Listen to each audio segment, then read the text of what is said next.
Who is more powerful, Russia or China?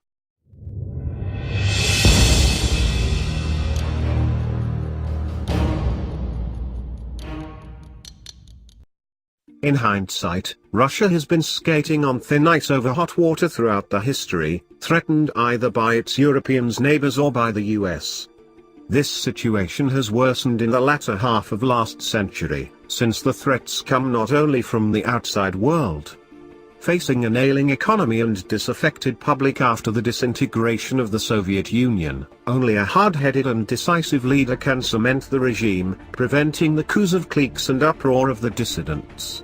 So, it stands to reason that the Russians uphold Putin, who is invested with such characters. Such dictatorship is predetermined at the outset.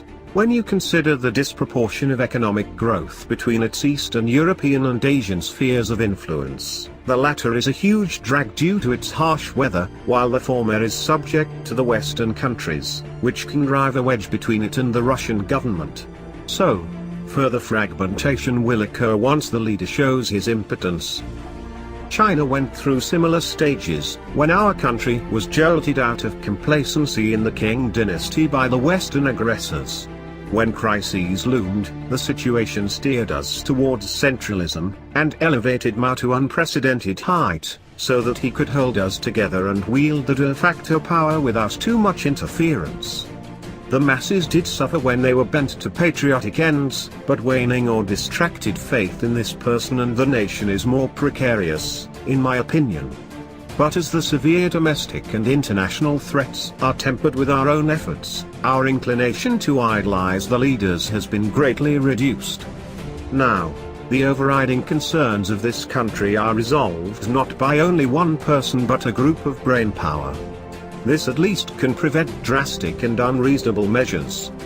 The chasm between Russia and my country also lies in our pivotal economic sectors.